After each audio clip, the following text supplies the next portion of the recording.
بسم الله، الحمد لله، والصلاة والسلام على رسول الله وعلى آله وصحبه ومن والاه. أما بعد، عندما تكون صائما في رمضان وخاصة في الصيف، ألا تحس بالعطش؟ الحقيقة لا أحتاج أن تجيبني، فأنا أعرف الإجابة. قد تقول لي: لماذا تسأل إذن؟ أقول: لأني رأيت آلافا من الناس عطشا بلا صيام ولا رمضان. ماذا ستفعل إذا كنت تعيش بأرض حارة جافة لا ماء فيها؟ الأرض تقطعت من شدة الجفاف. انظر مثلا إلى هذه القرية في النيجر، حفروا حفرة في الأرض فظهر فيها بعض الماء الغير نظيف، ولكن بما أنه ماء فإنهم سيشربون منه. وهذا الماء ليس للبشر فقط، بل وجدنا فيه كمية من الضفادع أعزكم الله، وهم لن يتركوه من أجل مجرد ضفادع. سألت المترجم الذي معي: هل هم يشربون من هذا الماء؟ فقال: هذا الماء أنا أشرب منه. فبعضهم يمسك الضفادع والبعض الآخر يشرب، ولا حول ولا قوة إلا بالله. هل يمكن لإنسان يشرب من ماء تسبح فيه الضفادع، وحتى لونه والله لا يكاد يصفو لحظة واحدة؟ ما أدري والله.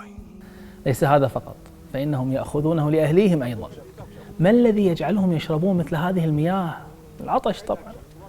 أنا وأنت لو أننا حبسنا في تلك البلاد ربما نصبر على العطش ونصبر، ولكن في النهاية ماذا سنفعل؟ نموت؟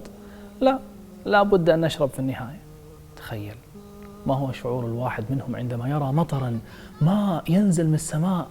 هذه أمنية، ولكن نادرا ما تتحقق. إنهم ينتظرونه منذ فترة طويلة، لدرجة أنهم يحفرون في الصحراء حفرا بأعداد هائلة لعل الماء أن يبقى مدة أطول ولو يوما واحدا، بدلا من أن يذهب سريعا في أعماق الأرض ويتركهم عطشا. أنا أحدثكم الآن والحرارة قاتلة، الجفاف شديد، لا أتوقع أن يستمر أي سائل مدة أطول من أيام في هذه الحرارة الشديدة، فكيف لهم هم أن يعيشوا سنوات هنا؟ صلى الله أن يعينهم. ولكن المطر لم ينزل المطر، وهم يموتون واحدا تلو الآخر، حتى أنه حدثت عجائب. تحدثني مديرة لإحدى الجمعيات الخيرية هناك، فتقول: كانت الحيوانات تموت عطشا، وكانت بعض النساء على الطرق يبيعن أولادهن. مش بيع، هي لا تبيع، هي تهدي ابنها. لا تقول لك أعطيني مال، لا تأخذ شيء، ولكن إذا سألتها لماذا تعطيني تقول لك: لعل أنت عندك من القوت ما يحمي ولدي من الموت. لماذا حدث كل هذا؟ لقد ارتفعت الحرارة وتوقف المطر فجفت المياه، حتى أن أنهارا بالكامل توقفت. وليس هذا كل شيء، فإن الحرارة لا تزال تشتد والجفاف يزداد قسوة، حتى مررنا على بحيرة قد تبخرت بالكامل وأرضها تشققت وكأنها قطعت تقطيعا. نشارككم الآن المنظر. نسأل الله العافية. كانت هذه مصدر حياة لكثيرين، سبحان الله انتهت تماما. لك أن تتخيل أن المشي الآن أصبح عليها صعبا، طين جاف كالصخر، حتى والله مؤلم عند المشي. ولكن إخواننا هناك لم ييأسوا بعد. أنا الآن عندي فضول، أريد أن أرى ماذا يأخذون، ماذا يجدون في وسط هذا الجفاف والموات. تصور أنهم يبحثون عن قطرات الماء بحفر الحفر في وسط هذه البحيرة الجافة. هذه بقايا الماء، ها هنا هذه الحفرة اللي حفروها، الله المستعان. هل تخيلت نفسك يوم من الأيام تخرج من بيتك للبحث عن بقايا بحيرة فقط لتشرب ماء؟ هل عرفت كمية النعم التي نعيشها؟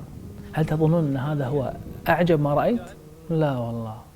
الأعجب من هذا عندما مررت بأهل قرية قد اجتمعوا على حفرة وعددهم بالمئات. لماذا؟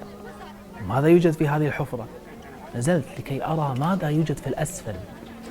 توجد بقعة ماء قد التموا عندها ينتظرون أن يتجمع الماء فيها، حيث أن الماء يخرج قليلا قليلا كل ساعات.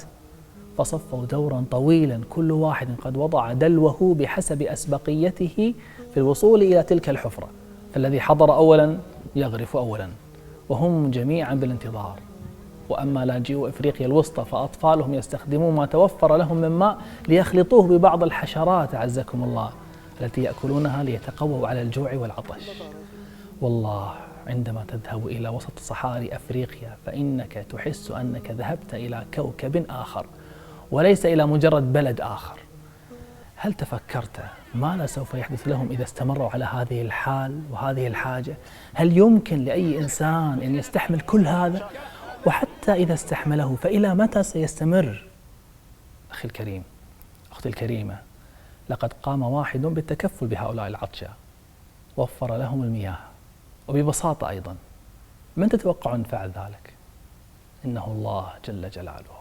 نعم، لقد أمر الله تعالى الغيوم أن تجتمع فوقهم ثم أنزل عليهم رحمته، مطر صاف من السماء هنيئا مريئا. ما شاء الله ما شاء الله. فاصطفوا يراقبون هذا المنظر الجميل وهم فرحون يعبرون عن فرحتهم.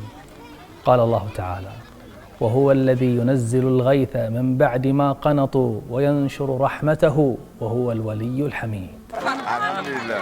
فرحانين أننا كلنا أبناء مالك كلنا الذين لكم تزودوا له. إخواني أخواتي، فلينتبه الواحد منا للماء الذي عنده، لا تسرف فيه فقط لأنه يوجد منه الكثير، فإن هذا الماء أمنية لملايين من البشر ولكننا لا نشعر بهم. لقد قال رسول الله صلى الله عليه وعلى آله وسلم: لا تسرف في الماء ولو كنت على نهر جار. كنت أسمع هذا الحديث ولا أتصوره، نهر جاري، فلماذا لا أمرح بهذا الماء؟